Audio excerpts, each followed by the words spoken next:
Savoir et comprendre les plus récentes nouvelles qui nous touchent. Tout savoir en 24 minutes. Bienvenue à Tout savoir en 24 minutes. Bonjour Mario. Bonjour. C'est une nouvelle de dernière heure qui est tombée là, dans les dernières minutes. Il y aurait eu un grave accident. Tout ça se déroulerait au stade olympique. Un travailleur qui serait tombé dans une conduite d'aération, ni plus ni moins, qui serait dans un grave état. Là.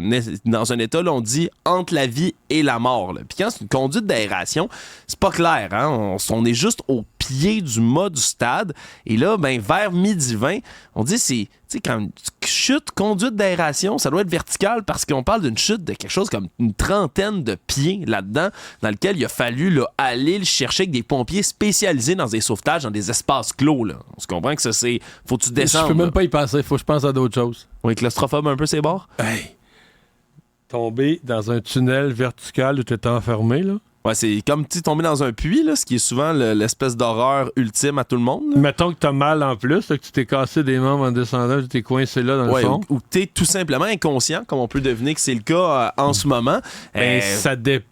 On sait pas. Ça dépend si tu te cognes pas si t'arrives, si tu tombes vertical, tu te cognes pas la tête, là, tu peux te briser des membres inférieurs, puis... Ouais, c'est vraiment histoire d'horreur, là, survenue à 12h20. Toutes nos pensées que le travailleur, bien évidemment, là, c'est...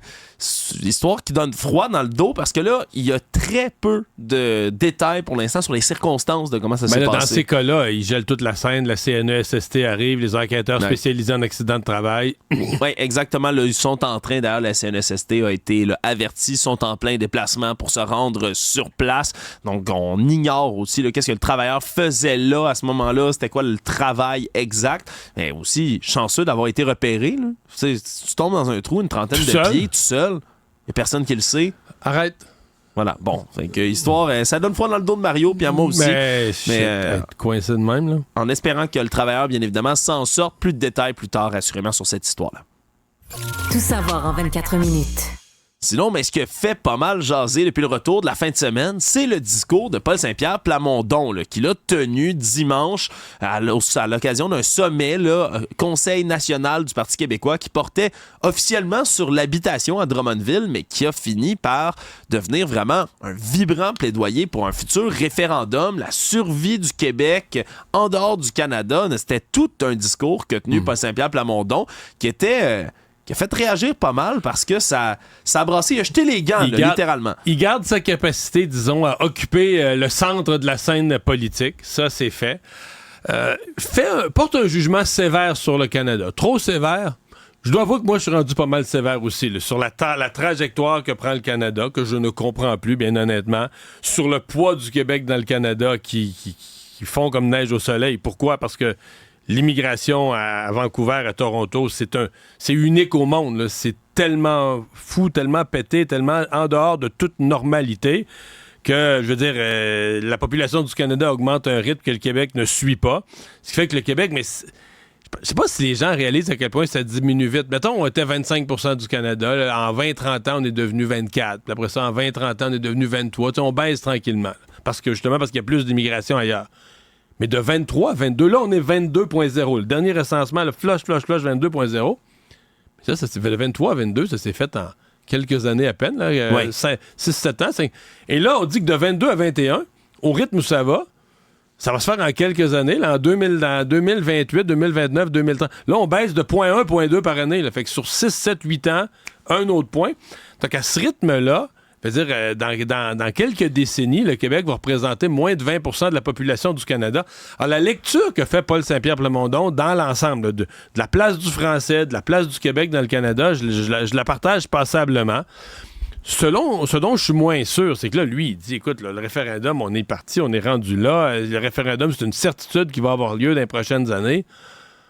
Ben là, ça, c'est comme dire que c'est une certitude que le PQ va être élu. Ouais, mettre la charrue avant les bœufs un peu là-dessus. Là. Ben là, je veux dire, je veux rien enlever au Parti québécois qui performe bien dans les sondages, mais là, on est à 2 ans et demi des élections. Je veux dire, j'ai déjà vu des partis être d'avance dans les sondages 6 mois avant les élections, puis perdre les élections. Tu sais, on est loin. Puis là, est-ce que le PQ est devenu une machine de guerre, là? T'sais, est-ce qu'ils ont, mettons, présentement une 50aine de candidats vedettes, dont 30 qui formeraient un conseil des ministres? Est-ce que c'est... Wow, on est loin de ça. Donc, il y a un bout où... Puis après ça, il dit, ouais, puis c'est notre dernière chance, là, ça aussi. OK, après moi, le déluge, si nous, on réussit pas, personne ne va réussir après. Fait que je l'interprète... je pense pas... Soit qu'il l'a échappé, là, il s'est emporté. Il s'est emporté dans l'enthousiasme des militants. Moi, je pense pas. Parce qu'il a pas l'air d'un gars si émotif. Moi, je pense qu'il a surtout voulu brasser la cage. L'aiguille du PQ a monté là, de 10% il y a 1 an et demi. Il était à 10% des sondages. Ils ont monté à 34% dans le dernier. Mais l'aiguille de la souveraineté bouge à peu près pas. Et je pense que c'est ça qu'il veut secouer. Il veut secouer une espèce d'apathie. Il veut faire monter l'appui à la souveraineté. Mais, tu sais... Je suis moins sûr. D'avoir l'air d'être sûr de gagner la prochaine élection, là, ça me paraît un pari risqué. Là, parce qu'il n'y a rien de pire. Il n'y a rien de pire que d'avoir l'air de se penser trop sûr du gars qui se pense trop sûr de gagner pour que les appuis se mettent à descendre. Ouais, en même temps, l'émotivité, le coup justement d'y aller avec cœur comme ça va peut-être brasser des gens, peut-être intéressés aussi, plus proches à la question de la souveraineté. Mais ça va galvaniser les troupes, en tout cas. Ce qui est certain, c'est que les militants du PQ qui sortent de ce congrès-là, là, ils portent plus à terre. Là. Ils sont sur le sentier de la guerre, plus confiants que jamais. Puis il y en a qui sont vraiment... tu sais, c'est comme quand le Canadien, tout d'un coup, fait une série, puis ça fait des années, puis ça a déjà été glorieux, puis là, ça fait longtemps. Si ça revient. Ouais. L'autre affaire, c'est qu'ils ont dû clarifier leur position sur le 3e lien. Et là, finalement, c'est clair, il n'y a pas d'auto. Dans aucune circonstance, dans aucun scénario, aucune circonstance, c'est un 3e lien sans auto. Moi, personnellement, je pense que ça veut dire pas de 3e lien. Je peux pas croire que tu vas creuser un tunnel juste pour passer du transport en commun, là, que le coût de construction d'un tunnel pour... à mon avis, si tu dépenses ces sommes-là, tu vas passer une voie de circulation, tu vas passer des autos. Ouais, tu mets juste des transports en commun qui sont extrêmement déficitaires. Malheureusement, là, rien contre les transports en commun, au contraire. Mais qui sont déjà déficitaires ordinaires. En plus, tu mets un tunnel de 4 millions, t'imagines-tu comment l'opération va être déficitaire? Pour 100 ans, pour 200 ans, ça va être déficitaire. Ah oui, puis ça, s'il n'y a pas de dépassement de coût sur le plus gros tunnel du monde. Mais là, ça serait plus le plus gros. Ça serait un petit tunnel. Mais là, on le veut plus d'abord. Ouais, mais là, si on passe juste un petit tramway, c'est un petit tunnel. Actualité. Sinon, durant la fin de semaine, ça a brassé aussi au niveau des négociations avec la Fédération interprofessionnelle de la santé du Québec, la FIC, qui a refusé la nouvelle convention collective à 61% quand même, là, pas si serré que ça dans un vote comme ça, alors qu'on déplore là, du côté des infirmières, particulièrement le flou qui demeure autour de la flexibilité qui est demandée de la part du gouvernement de la Coalition Avenir Québec. Parce que on se comprend. C'est comme un des mots d'ordre de la réforme de l'Agence Santé Québec. C'est d'être capable d'être plus flexible, de demander plus de flexibilité. Mais ça vient... Ils disent pour amener le personnel là où sont les besoins, pour éviter de fermer des départements ou des urgences pour pouvoir déplacer du personnel aux besoins. Les syndicats ont parti une campagne de peur que là, on allait prendre une infirmière en néonatologie puis on allait l'envoyer aux soins intensifs, les envoyer dans des départements qu'ils connaissent pas, mettre la santé du public en danger. Mais pas juste des départements, aussi... Dans d'autres établissements. Là. D'autres établissements. Là, on pourrait parler, le rayon, par exemple, la région de Montréal, c'est un rayon de 25 km. En région, ailleurs, c'est comme 35 km. Mais 35 km, d'un coup, t'es transféré, t'as ta maison, une place, faut que t'ailles porter la petite à la garderie, une autre. C'est ça qui est déploré là, du côté de la FIC. Mais de l'autre côté, ils avaient obtenu d'autres gains pour ça, parce que là, on comprend que le comité de négociation, les dirigeants syndicaux avaient accepté l'entente. Oui. Là, c'est les membres qui la rejettent. Là, on dit du côté de Mme Bouchard, la présidente, là, je comprends, les membres, la mobilité, ils en veulent pas, on retourne négocier. On retourne négocier quoi? Là? Qui retourne négocier quoi? Le gouvernement se rassoit à la table avec quelle intention? C'était réglé, c'était signé. Moi, si je suis le gouvernement, écoute, ils sont chanceux de ne pas m'avoir à la table. Moi, si c'était le gouvernement, je dirais, les augmentations, tout ça, il n'y a plus rien, là. Je veux dire, on laisse courir, c'est fini. Faites des grèves, faites ce que vous voulez. C'est fini. L'entente était sur la table. C'est comme la Sûreté du Québec là, qui ont refusé le 21%. Ouais, ça. Mais je leur dirais, là, c'est plate. Là, c'était sur la table, ça y est plus. Parce que là, les gens prennent pour acquis que si tu refuses une entente, c'est devenu trop facile. Tes négociateurs votent quelque chose, là, les membres se disent, on va dire non à ça, on va obtenir peut-être un petit peu plus. Tu sais. Oui. Il va falloir qu'un jour, quelqu'un obtienne moins. Que le fait d'avoir refusé l'entente, tu dises, Colin, on a laissé ce qu'il y avait sur la table, puis on a eu moins, pour faire penser, pour que dans les votes futurs, au moins les gens fassent la bonne réflexion. OK, on a ça sur la table. Parce que si tu dis, je le prends ou je le prends pas. Mais que je le prends pas, c'est je vais avoir plus. Mais là, tu le prends jamais. Tu dis, tu votes toujours non. Je vais voter. Ouais, si tu me dis que je vais avoir plus, je vais voter non à toutes les ententes. Fait qu'il faut qu'un jour, là, dans l'histoire syndicale du Québec, il soit inscrit une occasion. Puis là, on a deux, là. Ben, la FIC puis la Sûreté du Québec. Inscrit une ou des occasions où, tabarouette, au vote, là, les membres ont refusé l'entente que les dirigeants syndicaux avaient négociée. Puis l'entente est jamais revenue. Les augmentations de salaire prévues, là, ils sont jamais revenus. C'est vrai que ça sonne plus comme des négociations. Ben ouais. C'est plus comme on présente quelque chose, on dit non, on retourne. On présente quelque chose, on dit non, c'est un on retourne. élastique que tu tires toujours du même bord. Faut qu'à un moment donné, l'élastique, il pète. Fait que là, à l'avenir, toutes les assemblées syndiquées futures, ils vont se dire, ouais, l'élastique, tu viens-tu que il y a 5 ans, il y a 8 ans, l'élastique, il avait pété. Mais là, l'élastique n'a jamais pété. Le gouvernement, comme c'est notre argent, le gouvernement, on va rajouter un petit peu. J'ai hâte de voir ce que va être la suite dans ce cas-ci. Tout savoir en 24 minutes. Aujourd'hui, le procès en diffamation intenté par la Sûreté du Québec à l'endroit du reportage de l'émission Enquête se poursuivait. Là, je rappelle un peu les faits. Reportage choc de l'émission de Radio-Canada Enquête en 2015, dans lequel la journaliste dans cette histoire-là allait donner, Mme Josée Dupuis, la voix à toutes sortes de femmes autochtones de Val-d'Or en Abitibi qui disaient avoir été victimes de violences physiques, violences sexuelles de la part des policiers de la Sûreté du Québec qui étaient dans le coin à ce moment-là. Et il y a toutes sortes de doutes qui sont soulevés en termes du procès. Là. Les membres de la Sûreté du Québec poursuivent pour 3 millions de dollars en diffamation en disant que c'est pas complètement exact là, ce qui a été dit dans ce reportage-là. Et aujourd'hui, témoignage assez intéressant et important. Merci. Là. Un expert en journalisme, M. Marc-François Bernier de l'Université d'Ottawa, qui a rendu... C'est un prof de journalisme. Ouais, prof de journalisme, qui a rendu quand même un rapport de 90 pages dans lequel, lui, dit ne vraiment pas être convaincu que ce reportage-là a été fait dans les règles de l'art, là, dans les règles donc de la déontologie journalistique. Il explique entre autres que la journaliste a donné la parole, oui, à toutes sortes de femmes autochtones, sans jamais faire de contre-vérification sur les agressions, par exemple, de nature sexuelle. Les cas plus graves, c'est une femme qui se contredit elle-même, qui raconte une affaire, après ça, à la journaliste, là, pas se contredit à une tierce, à la dans ce que la journaliste obtient, elle obtient des déclarations contradictoires. Oui, deux témoignages différents. C'est ça. Elle en choisit une qui va dans le sens là, de son reportage, de dire c'était écœurant, la police, tout ça. Puis elle vérifie pas les faits. Elle vérifie pas, OK, mais là, j'ai une témoin ou j'ai une personne qui me dit deux choses pas nécessairement complètement contradictoires, mais clairement différentes. Qu'est-ce que je fais avec ça? Faut que j'aille vérifier. Non, tu prends la version qui rentre dans ton histoire. Et je pense que c'est un peu ce que Bernier dit. C'est comme il laisse entendre que... T'sais, il parle entre autres du titre, là, qu'on a fait un titre accrocheur. Comme si tu pars d'un titre, tu pars d'une intention de faire un scandale. Parce que le titre, c'était « Abus de la SQ, des femmes brisent le silence ». C'est ça. Fait que tu pars avec le titre, puis après ça, tu rentres les ingrédients qui alimentent ton affaire, plutôt qu'à l'inverse, là, partir des faits, puis remonter, bâtir un solage solide de faits, puis après ça, arriver à une conclusion. Oui, puis il arrive même à dire qu'il y a beaucoup d'allégations qui étaient amenées dans le reportage qui dataient d'il y a quelques années. Là. C'était des femmes qui venaient raconter une histoire qu'ils avaient vécue il y a 2, 3, 4, 5 ans. Et qui dataient de la vieille police municipale de Val-d'Or. Ben c'est ça, c'était même pas la Sûreté du Québec qui était là à ce moment-là. Donc, c'est les abuseurs dans cette question-là. C'est des gens qui étaient retraités de toute façon d'un corps de police qui n'existe plus. Exactement. Donc, c'est toutes sortes de questions qui ont été soulevées aujourd'hui.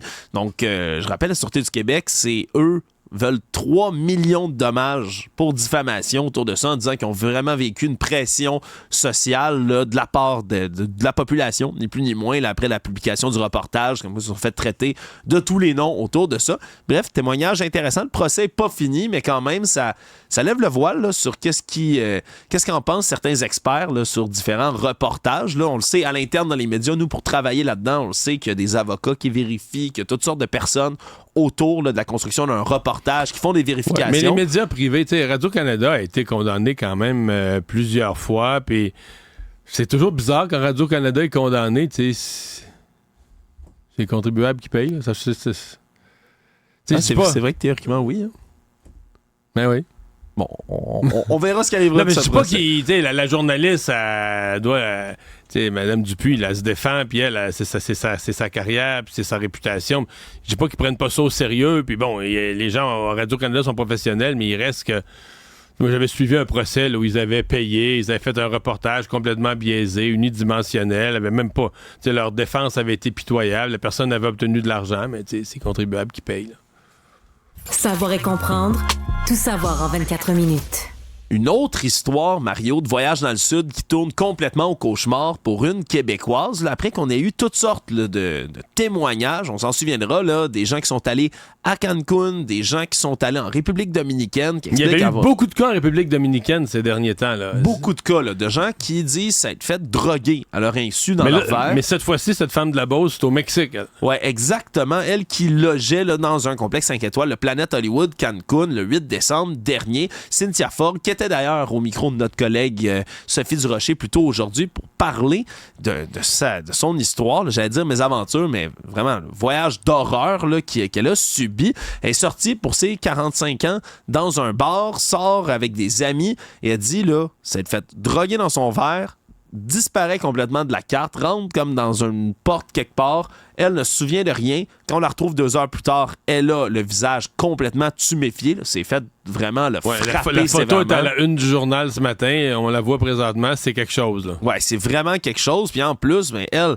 se sent droguée. Là, on se comprend de la difficulté à interagir à ce moment-là. Il se rend compte qu'elle a été agressée sexuellement. Ses sous-vêtements souillés à l'envers, remis sur elle. Elle a des douleurs. Bref, elle essaie d'avoir un soutien à l'hôpital, un soutien de la police. Et là, c'est un peu le même scénario qui se répète, là, le modus operandi qu'on a vu dans d'autres histoires du genre. L'hôtel qui collabore pas vraiment. L'hôtel qui collabore pas, elle a raconté à Sophie que quand elle a appelé la police, l'hôtel n'a pas permis, mais ça, je veux dire, ça fait pic-pic, là, tu dis, oui. L'hôtel n'a pas permis aux policiers, elle dit c'est un endroit privé, ça n'a pas permis aux policiers d'aller enquêter ou d'aller la rencontrer. Oui, et là, disent que l'hôtel n'a pas laissé circuler les policiers sur leurs prémices, là, sur leur terrain. Exactement. Puis là, les policiers, semble-t-il, ont respecté ce vœu-là. Ouais, dit qu'à l'hôpital, les policiers sont pas plus venus prendre sa déclaration à ce moment-là. Donc, elle a essayé de passer par la Sûreté du Québec, revenu ici, mais eux n'ont pas juridiction là-bas, peuvent pas intervenir du tout. Donc, c'est une autre histoire, malheureusement, qui va sans doute rester lettre morte. Mais moi, je pense qu'il va y avoir une pression à mettre là, sur les voyagistes. Je sais que c'est pas de leur faute puis ils veulent pas ça. Mais il y a des gens qui vendent des voyages. Là. Ils sont c'est pas les grossistes en voyage au Québec, au Canada sont une dizaine. Voyage Air Transat, Voyage Air Canada, Voyage... C'est pas que eux, mais eux, minimalement, refassent, mettons, à la veille de la saison prochaine, refassent le tour des hôtels en disant « Nos clients sont inquiets. On a beaucoup de plaintes. On peut savoir votre collaboration, un gage de transparence. Et quand même que l'Association des grossistes en voyage soit assez nerveux, qui appelle le gouvernement fédéral, puis qui disent là, des pays comme la République dominicaine, le Mexique, faudrait que... Parce que ça les doit aux mauvaises places, là, hein, les délégations canadiennes, les ambassades canadiennes, puis les services extérieurs canadiens, eux pourraient mettre une pression, là, dire là, nous, on a beaucoup de plaintes, puis parce que c'est sûr que si la police, dans des zones touristiques, sait que le gouvernement du Canada est de mauvaise humeur, puis les surveillent, puis enquêtent sur leurs enquêtes. Ils n'aimeront pas ça. Là. Eux autres, ils veulent garder leur industrie touristique. C'est de l'argent qui rentre dans le pays. Mais il va falloir il n'y a pas de solution miracle. Il va falloir qu'il se passe quelque chose minimalement pour rehausser le niveau de sécurité des voyageurs qui vont dans ces zones-là. Ensemble, là, les Québécois, on laisse plusieurs millions par année dans le Sud. Là. Fait qu'on on mérite qu'il ne nous arrive pas des affaires comme ça. Oui, exactement. La pression, elle doit arriver, puis elle doit arriver vite, parce que sinon, on va en avoir d'autres là, de ces histoires-là, malheureusement. Économie. Ça avait déjà attiré mon attention, mais là, c'est diffusé un peu partout dans les médias, Mario. Produit au Costco, qui est vendu, puis qui est de plus en plus populaire avec tout ce qui se voit aux nouvelles, justement. Hein? Des guerres, des catastrophes naturelles, des pandémies, amenez-en des problèmes. On n'est jamais trop prudent. On n'est jamais trop prudent. Et c'est pour ça que Costco, désormais, vend des kits de survie. Mais pas flashlight, une tente, puis... Non, de la survie alimentaire. Des énormes sets de produits qui sont asséchés, si on veut, là, des produits qui peuvent se garder déshydratés pendant des années et des années. On dit 25 ans minimum. Puis c'est des palettes, là, si vous en voulez, énormes, là, Pour celui de 14 jours, c'est 259,99. Ah, c'est pas cher. Mais vous pouvez... mais ça peut monter. Là, si tu veux avoir ton produit complet là, pour 5400 rations complètes, tu peux payer... 5400 rations, ça veut dire quoi? C'est une coupe de... C'est un an, ça? Ben, ça, tu peux tenir quasiment des années avec tout ça. Là, parce que là, c'est 432 portions de pâte Alfredo, 432 portions de thon macaroni au fromage, puis là, de la soupe, des tomates, du pudding, du riz, tous des produits de base là, que tu peux garder, puis ils sont là en centaines et en centaines de copies. Donc, c'est quand même quelque chose de voir que ça a une certaine popularité. Aux États-Unis, je m'y serais attendu. Là, c'est quand même le genre de produit qui est prisé des mouvements survivalistes, entre autres des gens qui pensent que mais demain ça, matin... c'est 3 ans, là. C'est 3 ans qu'une famille de 4. Oui. Là, t'es format. Là, t'es format 3 ans. 2 semaines, 1 mois, 3 mais mois, c'est 6 mois. C'est juste, tu vis où? Mais toi, ça veut dire que là, t'es enfermé, plus de magasin pendant 3 ans? Ouais, mais ça coûte 13 981 $ le format 3 ans. Quand même. C'est onéreux. Faut que tu t'achètes une toilette chimique avec un bon réservoir pour ton... Mais c'est ça, ton bunker, après ça, ça te prend un bon bunker pour surveiller tes produits. Ouais, parce que là, ton bunker, il finit qu'il sent fort, là. Ouais. T'as plus le goût de manger ta chaudière, là. Non, exactement. Mais c'est quand même fou. Puis tu vois, au-delà du rigolo de ces produits, mais ça a une certaine popularité. Il y a des gens qui achètent ça. Ouais, puis il y a plus de gens qu'on y pense. C'est vraiment un best-seller du Costco, un bon vendeur. Puis on peut se rendre compte que il y a des gens qui sont inquiets par le contexte actuel, assez pour vouloir se constituer des réserves. Mais mettons, t'achètes ça. Là. Puis mettons, au bout de 4 ans, là, je veux dire, il n'y a rien arrivé. Là. Tout va bien, la vie, la rue est là, l'épicerie, tu prends ton char. Tu peux pas une coupe de pâte Alfredo? Ben c'est ça que j'allais dire. C'est quelqu'un comme moi qui est gratteux puis qui a eu ça, avoir de quoi, qui traîne dans le garde-manger puis qui n'a pas été mangé, ou qui traîne dans le fond du congélateur puis qui n'a pas été mangé. Mais est-ce qu'à un moment donné, tu te dis, bon, ben là, chérie, ça vient de s'éteindre, là, on a acheté ça pour rien. Fait que pendant les 3 prochaines années, on mange les chaudières. Ça peut devenir drabe un peu. Fait que tu manges Renomme-nous donc l'excellent. Alors, on pourrait se prendre des portions, là, du gros à saveur de cassonade, des céréales musquirain, du riz espagnol, de la semoule au cheddar, des haricots au riz, des pâtes au beurre et aux herbes, du riz au lait crémeux, du ragoût. Ça, t'en as 540 chacun, genre? Ah, ben là, ça, c'était le petit format pour une coupe de jours. Mais là, si tu veux le gros puis le vrai, là. C'est 540 portions chaque, là. Ouais, à peu près, c'est 432 des fois. Tu vois, le riz, 360. Le pudding, 576 portions. Là. Ça, on est gâtés pas mal. Il est tout à vanille, par contre. T'as pas au chocolat. Ça, c'est pas mal moins le fun. Et, attention, du jus d'orange, 576 aussi. Ça, t'as ta vitamine C. T'attraperas pas le scorbut de sitôt si demain matin, c'est la fin du monde, Mario. Le Monde. C'est aujourd'hui que s'ouvrait officiellement le premier procès pénal d'un ex-président américain, Donald Trump, qui fait face à la justice pour le seul de ces procès véritablement là, qui a des chances d'avoir tout son cours d'ici les prochaines élections américaines. Parce que c'est pas le seul procès pénal dans lequel M. Trump va se trouver embourbé, mais c'est un des seuls qui n'a pas réussi à être retardé et repoussé par ses avocats. Et c'est celui qui l'oppose à cette vedette du X, Stormy Daniels, qui dit avoir eu une relation extra-conjugale avec lui il y a de ça plusieurs années. Et en 2016, juste avant les élections, on aurait donné de l'argent à Mme Daniels pour qu'elle se taise, du hush money, comme ils disent en anglais. Et c'est là-dessus que se joue ce procès-là, qui commençait aujourd'hui non seulement avec une présence de M. Trump au tribunal, mais B... Mais là, on dit que la présence, là, le procès pourrait durer 5-6 semaines, puis il est tenu d'être là tout le temps. Il est tenu d'être là tout le temps. Parce ça que va pas tellement bien pour les tournées électorales. Ben, c'est ça, puis c'est ce qu'il dénonce aujourd'hui, Mario, en disant que c'est une attaque contre l'Amérique de ne pas le laisser aller faire sa campagne électorale contre le vilain Joe Biden. Évidemment, c'est qui, lui, fait du 16 heures par jour sur le... Non. Il fait du 16 heures, il est sur le sentier de la campagne, je pense pas. C'est beaucoup de campagnes électorales. Finalement, personne fait campagne. Finalement, peu de monde font campagne, Mario, mais non, il est tenu d'être là parce que son procès au civil, il faisait des apparitions une fois de temps en temps, mais ses avocats le représentaient la majorité du temps. Là, il doit être présent. Et tu vois, aujourd'hui, il y a un des surnoms qu'il a donné à Joe Biden dans les dernières années qui est revenu lui mordre le postérieur. C'est-à-dire?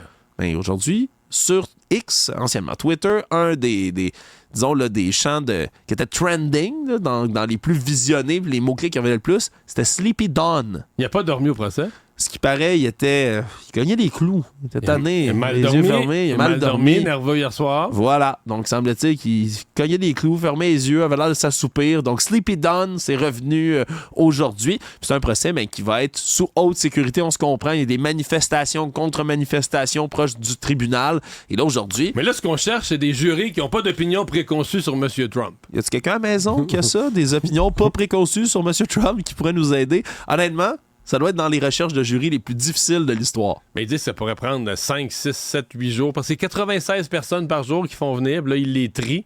Rapidement, aujourd'hui, on avait éliminé une soixantaine, les 2/3, parce qu'il disait, nous autres, Trump, soit on l'adore, soit on le déteste. Puis ça réglait le cas tout de suite. La cause de ces jurys-là n'était pas admissible. Résumer l'actualité en 24 minutes, c'est mission accomplie.